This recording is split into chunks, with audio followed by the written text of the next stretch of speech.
এখন যেটা আপনাদের আমি দেখাবো সেটা হচ্ছে সুইজিং কিভাবে করবেন।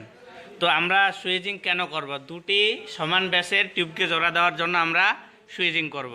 অর্থাৎ যদি দুটি সমান ব্যাসের টিউব হয়, হ্যাঁ, তাহলে একটির অগ্রভাগকে প্রসারিত করাই কি সুইজিং। ক্লিয়ার? আপনারা এখানে চিত্রে দেখতে পাচ্ছেন, হ্যাঁ, চিত্রে দেখতে পাচ্ছেন যে দুটি সমান ব্যাসের টিউব, হ্যাঁ, একটির অগ্রভাগকে আমরা কি করছি? প্রসারিত করছি। এই প্রসারিত করাটাই কি সুইজিং। তো সুইজিংয়ের গভীরতা দেখেন, এই যে এখান থেকে এটা হচ্ছে সুইজিংয়ের গভীরতা, মানে কতটুকু আমরা গভীর করব, এটা নির্দিষ্ট একটা মাপ আছে।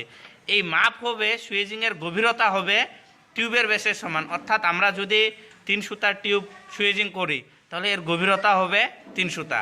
আর যদি 1/4 অর্থাৎ 2 সুতার টিউব আমরা সুইজিং করি তাহলে এর গভীরতা হবে 2 সুতা। কথা কি ক্লিয়ার? তাহলে দুটি সমান ব্যাসের টিউবকে জোড়া দেওয়ার জন্য একটির অগ্রভাগকে প্রসারিত করাই কি সুইজিং।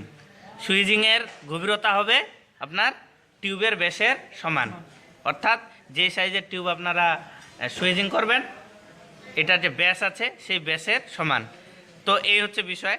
আর সুইজিং করার ধাপসমূহ হচ্ছে যে এখানে দেখেন, আমরা কি কাটিং, আমাদের কাটিংটা অবশ্যই ভালো করে করতে হবে। কাটিং যদি খারাপ হয় তাহলে সুইজিংটা ফেটে যাবে। তারপরে কি করতে হবে? কাটার পরে দেখবেন যে ভিতরের দিকে অংশটা একটু করে চেপে যায়, এটাকে রিমার দিয়ে, এখানে রিমার হিসাবে আমরা নোজ প্লাস ইউজ করব, অর্থাৎ নোজ প্লাস দিয়ে প্রসারিত করে দিতে হবে। এটাকে বলা হয় রিমারিং।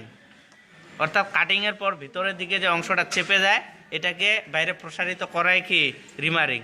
তারপরে এই রিমারিং করার পর দেখবেন যে ওখানে একটা চিরচির ফাটা ফাটা ভাব আসবে, সেটাকে ফাইল বা ইমারি পেপার দিয়ে ঘষে মসৃণ করতে হবে। তারপরে নির্দিষ্ট মাপ অনুযায়ী সুইজিং টুলস দিয়ে সুইজিং করতে হবে। তো আমি এখানে আপনাদের দেখাচ্ছি। প্রথমে আমি টিউবটা কর্তন করে নিচ্ছি।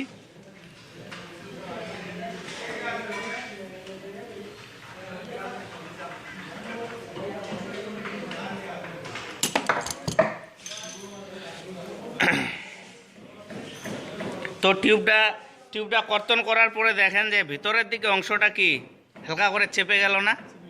হ্যাঁ, দেখেন ভিতরের দিকে অংশটা কি চেপে গেছে। তো এটাকে আমরা কি করব? প্রসারিত করে দিব। এই প্রসারিত কাটিংয়ের পরে এই প্রসারিত করাটাই কি রিমারিং।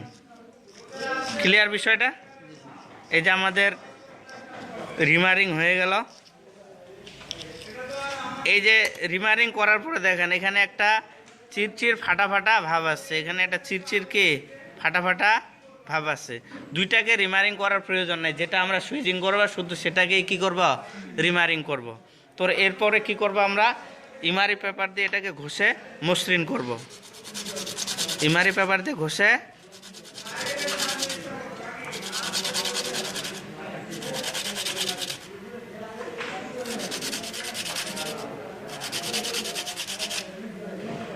এটা যদি মসৃণ হয়ে যায়, হ্যাঁ, তারপরে আমরা এই যে এখানে দেখেন মাপ দেওয়া আছে, হ্যাঁ, এখানে মাপ দেওয়া আছে, এই যে 3/8, আপনারা এই যে দেখা যাচ্ছে 3/8। তো আমরা 3/8-এ টিউবটা লাগাবো। তাহলে আমরা কতটুকু উপরে ভাসায় রাখবো? যেহেতু আমাদের গভীরতা হবে 3 সুতা, যেহেতু আমরা এটা 3/8 টিউব কি করতেছি?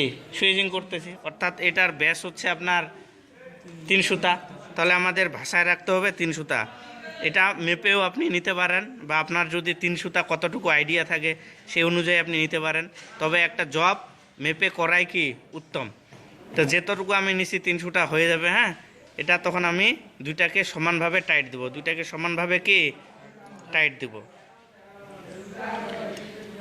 টাইট দেওয়ার পরে এই যে এটা যখন আমি এখানে এটা কি পিছনে নেব, হ্যাঁ,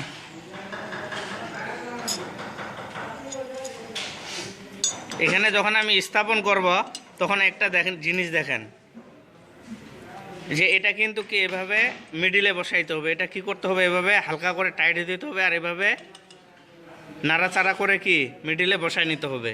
এখন দেখেন আমি কিন্তু এখানে ধরি নাই বা এভাবে টাইট দিচ্ছি না, আমি হাতটা রাখছি কোথায়? এখানে।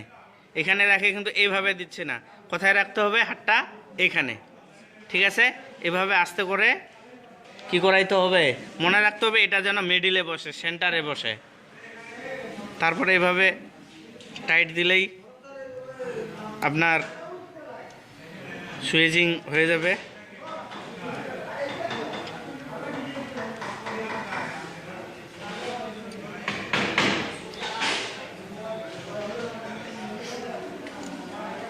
দেখেন এটা কিন্তু কি, এটা শেষ প্রান্তে চলে আসছে, ঠিক আছে, তার মানে ফুল 3 সুতা কি হয়ে গেছে আমাদের, সুইজিং হয়ে গেছে। তারপর এটা লুজ দিবেন, লুজ দিয়ে এটাকে এখানে খুলবেন, এটা পিছন দিক লুজ দিলে এটা খুলে চলে আসবে ওখান থেকে।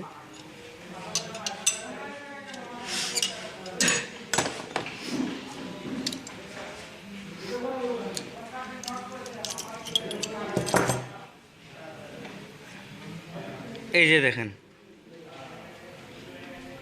দুটি সমান ব্যাসের টিউব জোড়া দেওয়ার জন্য একটি অগ্রভাগকে কি প্রসারিত করাই সুইজিং। কম করলে তো এটা কি সকেটটা দুর্বল হয়ে যাবে, এখানে যে সকেটটা তৈরি হয়ে এলো এটা দুর্বল হয়ে যাবে, হ্যাঁ, বা জয়েন্টটা ভালো হবে না। আবার যদি বেশি হয় তখন ফেটে যাবে। তাহলে এটা কি হবে, একটা নির্দিষ্ট মাপের হবে। এর গভীরতা কতটুকু হবে, এর গভীরতা হবে টিউবের ব্যাসের সমান। এই হইল সুইজিংয়ের বিষয়। আর ফ্লায়ারিং সম্পর্কিত আমার একটি ভিডিও আছে, ওইটাও দেখে নেবেন।